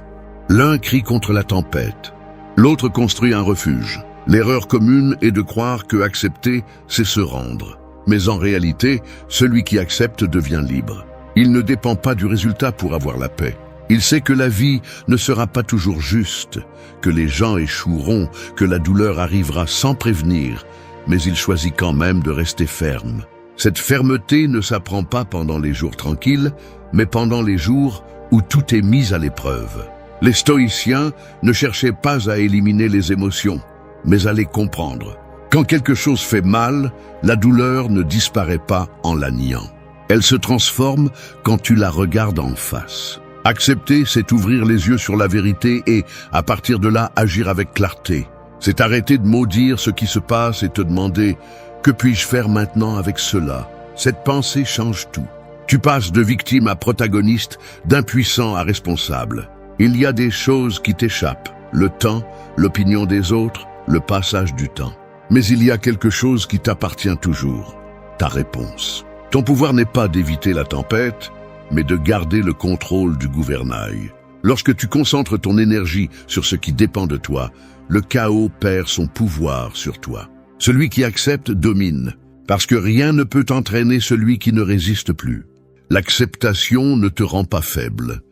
Elle te rend imbattable. C'est la reconnaissance que l'univers ne tourne pas à ta guise et que c'est bien ainsi. C'est comprendre que chaque difficulté est une opportunité de force, chaque perte un rappel de l'essentiel, chaque fin le début de quelque chose que tu ne comprends pas encore. Alors arrête de t'épuiser avec ce que tu ne peux pas contrôler. Ne te bats pas avec ce qui est déjà. Accepte, respire et concentre ton pouvoir sur ce que tu peux modeler, ton caractère, ton attitude, ton action.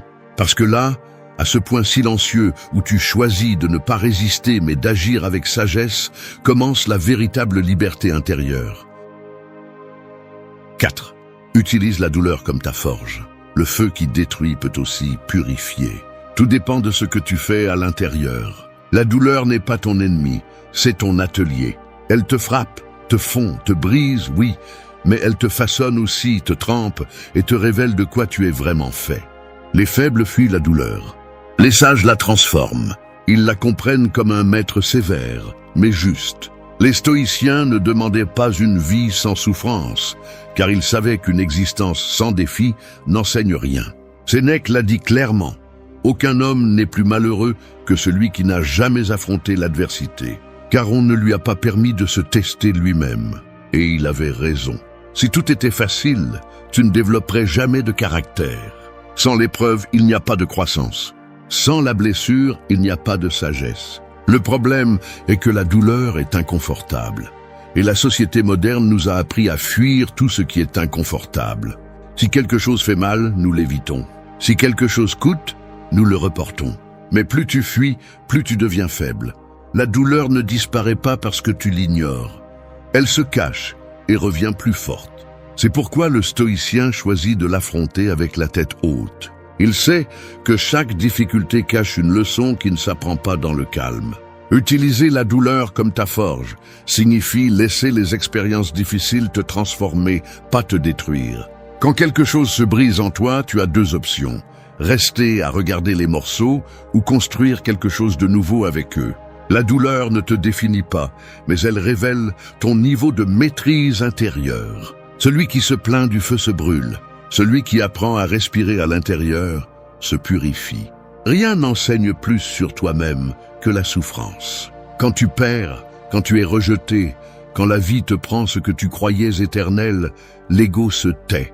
Tu te vois sans fioriture, sans masque, sans prétention.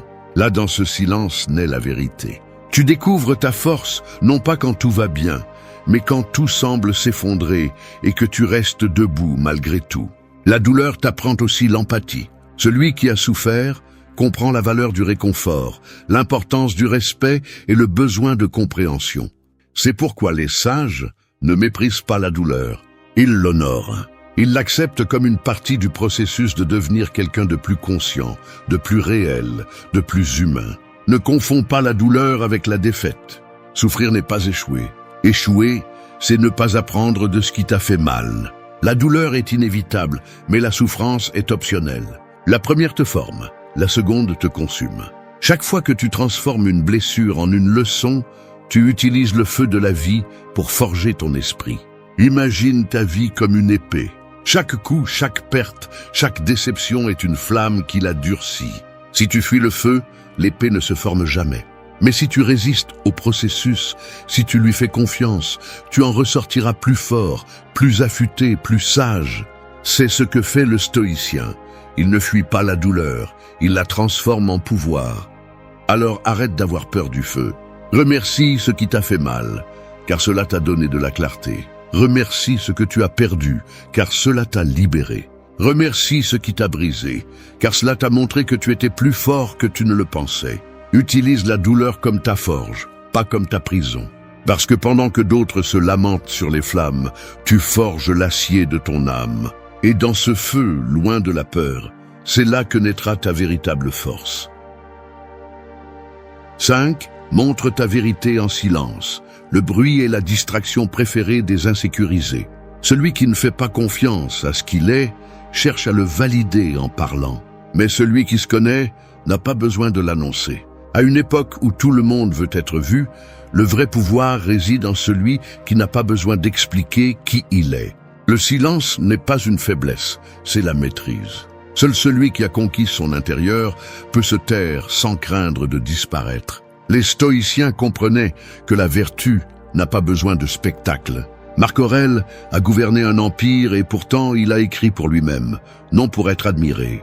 Sa grandeur ne résidait pas dans ses paroles publiques, mais dans sa cohérence silencieuse. Car la vérité ne se défend pas avec des discours, elle se démontre par des actes. Les mots sont bon marché. Le comportement, en revanche, ne ment pas. Parler de ce que tu es est facile. Le vivre est une autre histoire. Le monde est plein de gens qui prêchent le calme, alors qu'ils brûlent de l'intérieur, qui parlent d'amour mais ne le pratiquent pas, qui exigent du respect mais ne le donnent pas. Le stoïcien choisit une autre voie, celle de l'action silencieuse. Sa force n'a pas besoin de témoins, sa paix n'a pas besoin d'applaudissements. Il sait que celui qui fait du bruit en quête de reconnaissance perd l'essence de son but. Montrer ta vérité en silence, c'est résister au besoin d'être compris. Tout le monde ne comprendra pas ton chemin et ils n'ont pas à le faire. Ton évolution n'est pas un spectacle, c'est une pratique. Et quand tu arrêtes de t'expliquer, tu découvres combien d'énergie tu gaspillais en essayant de convaincre les autres. Le silence te rend ce pouvoir. Sénèque disait « Celui qui est sage se suffit à lui-même ». Non pas parce qu'il méprise le monde, mais parce qu'il ne dépend pas de son approbation. Cette indépendance est le signe le plus clair de maturité. Quand tu n'as plus besoin qu'on t'applaudisse, tes pas deviennent fermes. Quand tu ne te soucies plus qu'on doute de toi, tes décisions deviennent pures. Le silence devient ton bouclier contre la superficialité du bruit. Le bruit est impulsion, le silence est contrôle. Dans le bruit, tu réagis. Dans le silence, tu choisis. Celui qui maîtrise le silence maîtrise le moment. C'est là que naît la clarté, où les émotions se purifient, où la vérité se distingue de l'illusion. Il n'y a pas de pouvoir plus grand que d'agir avec calme, alors que les autres se désespèrent. Le silence n'est pas l'absence de mots, c'est la présence de conscience. C'est regarder, comprendre et répondre depuis le calme. C'est faire ce que tu sais être juste sans avoir besoin de l'annoncer. C'est te retirer quand l'orgueil veut s'imposer. Rester ferme quand la critique tente de te renverser et continuer à avancer sans bruit quand personne ne croit en toi. Cette sérénité effraie, car elle ne peut pas être manipulée. Celui qui se tait par sagesse ne le fait pas par lâcheté, mais parce qu'il n'a plus besoin de prouver quoi que ce soit. Il sait que le temps révèle plus que 1000 explications. Les actions silencieuses ont un écho plus profond que les discours vides. C'est pourquoi le stoïcien préfère la cohérence à l'approbation. Il vit selon ses valeurs, non selon la foule. Pratiquer le silence est un art dans un monde obsédé par le fait d'être entendu. Mais celui qui réussit à le faire devient quelque chose de rare, un individu imperturbable, centré, libre. Il ne cherche pas à gagner des discussions, il cherche à maintenir sa paix. Il n'a pas besoin de prouver qu'il a raison, car il sait que la vérité ne se crie pas. Elle se tient seule. Alors apprends à te taire pendant que tu agis. N'explique pas ton changement, contente-toi de le vivre. Ne défends pas ton évolution, laisse ton comportement la montrer. Ne cherche pas à être compris, cherche à te comprendre toi-même. Car quand le bruit s'éteindra, quand tout le monde parlera et que personne ne dira rien, ton silence parlera pour toi. Et il le fera avec une force que seuls ceux qui vivent dans la vérité possèdent. 6. Crée ton chemin sans te plaindre du monde. La plupart des gens passent leur vie à blâmer le destin de ne pas leur avoir donné ce qu'ils voulaient, comme si le bonheur était un héritage et non une construction. Ils se plaignent de la chance, du système, des gens, du passé, mais pendant qu'ils pointent du doigt vers l'extérieur, leur pouvoir se dissout. La vérité est simple et dure. Personne ne viendra te sauver. Personne ne construira pour toi le chemin dont tu rêves. Si tu attends que la vie te traite bien avant d'agir, tu resteras à attendre pour toujours. Les stoïciens ont compris que le monde ne te doit rien. La nature ne tourne pas autour de tes désirs et la réalité ne s'ajuste pas à tes attentes. Épictète l'enseignait avec une brutalité claire. Ne demande pas que les choses soient comme tu le souhaites. Souhaite qu'elles soient comme elles sont et ta vie coulera sereinement. Cela ne signifie pas le conformisme, cela signifie la maturité. Parce que pendant que tu dépenses de l'énergie à te plaindre, tu pourrais être en train de créer. Chaque fois que tu te plains, tu abandonnes un morceau de ta force. C'est comme jeter des pierres contre le ciel, en espérant que le temps change. Se plaindre ne change pas la réalité, cela ne fait que renforcer l'impuissance. En revanche, agir avec ce que tu as, d'où tu es, transforme l'adversité en opportunité. Le chemin ne se trouve pas, il se construit. Et pour le faire, tu dois d'abord arrêter de chercher des coupables. Crée ton chemin avec un but, non pas pour prouver quelque chose à quelqu'un, mais pour honorer ta propre existence. Personne ne te doit de compréhension, de soutien ou de reconnaissance. La vie n'est pas une dette en attente envers toi. C'est une matière première qui attend d'être travaillée par tes mains. Si tu veux vraiment avancer, arrête de te demander pourquoi tout est si difficile et commence à te demander comment tu vas faire pour que ça fonctionne. Sénèque disait qu'il n'y a pas de vent favorable pour celui qui ne sait pas à quel port il se dirige. Tu ne peux pas avancer si tu es plus concentré sur ce qui manque que sur ce que tu peux faire. La plainte brouille l'esprit, le but le focalise. Et lorsque tu concentres ton énergie sur la construction, les circonstances cessent d'être des excuses et deviennent des outils. Créer ton chemin implique d'accepter que tout le monde ne te comprendra pas. Certains se moqueront, d'autres douteront. Mais c'est le prix à payer pour ceux qui osent être indépendants. Celui qui marche seul entend mieux sa voix intérieure. Le stoïcien n'attend pas que le monde lui ouvre la voie, il la crée avec sa détermination. Il comprend que chaque obstacle fait partie du design et non une erreur du destin. L'acte de construire ton propre chemin n'est pas héroïque pour ce que tu accomplis, mais pour l'esprit que tu développes dans le processus. Chaque pas t'apprend la patience, la discipline et l'humilité. Tu apprends que la vie ne répond pas toujours comme tu le souhaites, mais elle répond toujours. Et chaque fois que tu choisis d'agir plutôt que de te plaindre, ton caractère se renforce un peu plus. Le monde ne change pas parce que tu le maudis, il change parce que tu changes.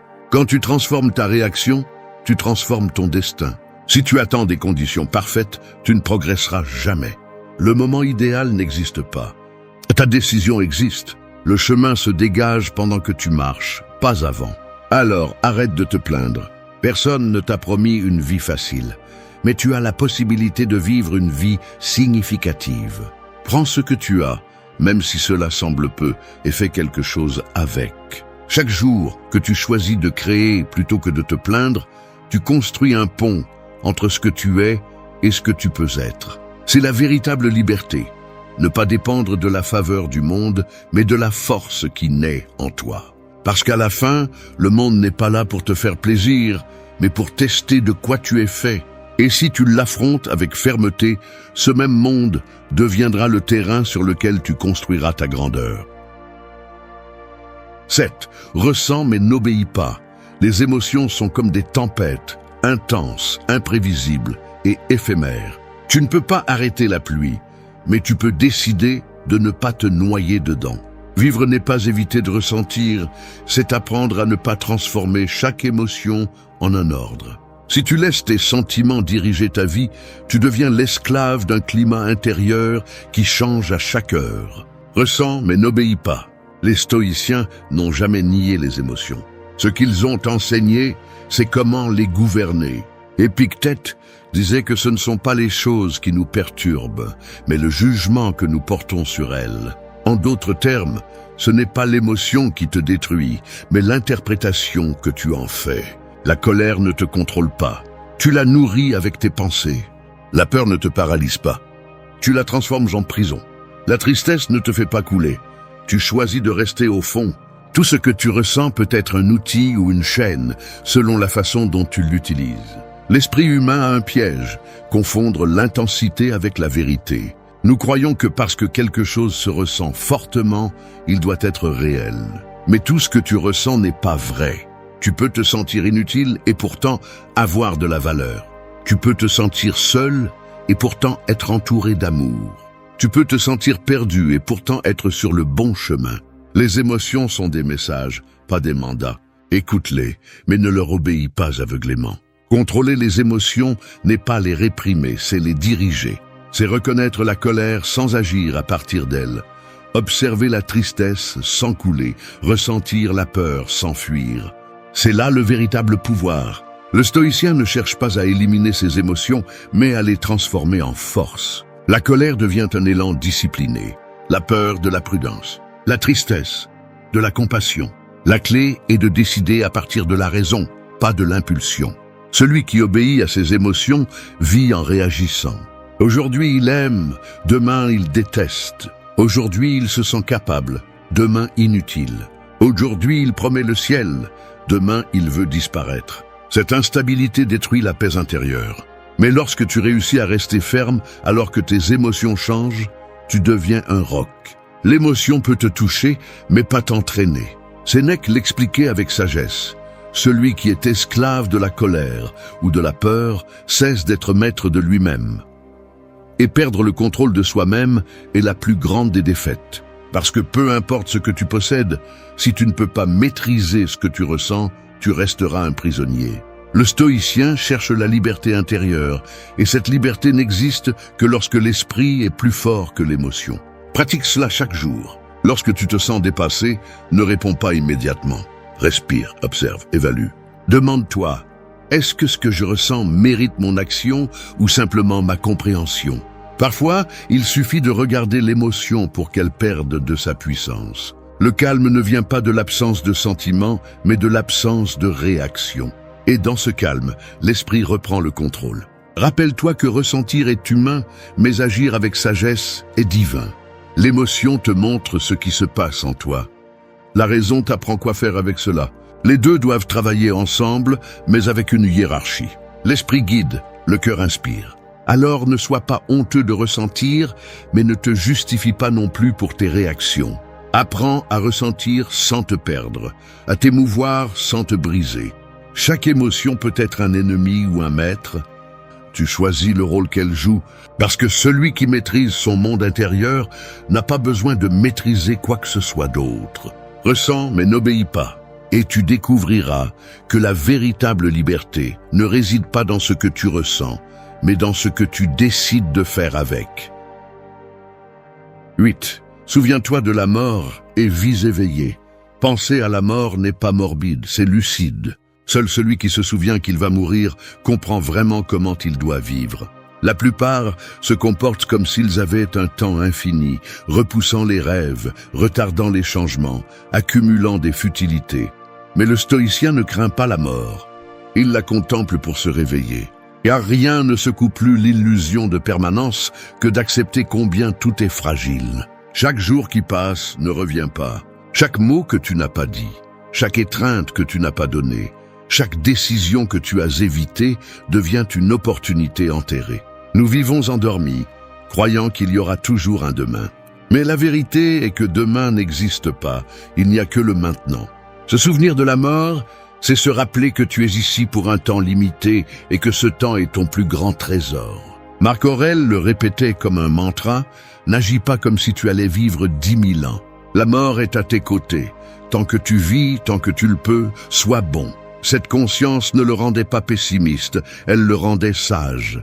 Quand tu sais que la fin est inévitable, tu arrêtes de gaspiller de l'énergie en futilité. Tu arrêtes de haïr, de repousser, de te plaindre.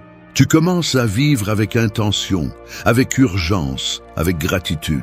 Penser à la mort n'est pas abandonner, c'est prioriser. C'est réaliser que ce qui te préoccupe aujourd'hui, peut-être n'aura aucun poids lorsque ta dernière heure arrivera. À quoi bon gagner des disputes, accumuler des richesses ou impressionner des inconnus si à la fin la seule chose qui t'accompagnera sera ta conscience? La mort dévoile les mensonges avec lesquels tu vis. Elle te montre ce qui est essentiel et ce qui est du bruit. Les stoïciens pratiquaient le memento mori, l'art de se souvenir de la mort chaque jour. Non pas comme une ombre, mais comme un guide. Voir la fin comme une partie naturelle du cycle donne de la profondeur à la vie. La peur disparaît lorsque tu acceptes l'inévitable. Mourir n'est pas le problème. Le problème est de ne pas avoir vraiment vécu pendant que tu le pouvais. Chaque aube est un prêt. Tu ne sais pas combien il t'en reste, mais tu peux décider quoi faire avec celle-ci. Tu peux vivre distrait, pris au piège dans des futilités, ou tu peux te réveiller et l'utiliser pour quelque chose qui a du sens. Lorsque tu te souviens de la mort, chaque minute compte. La conversation avec un être cher cesse d'être une routine. Le coucher de soleil cesse d'être un paysage. Le silence cesse d'être vide. Tout prend du poids, parce que tu sais que cela pourrait être la dernière fois. Cette conscience ne te vole pas la paix, elle te la rend.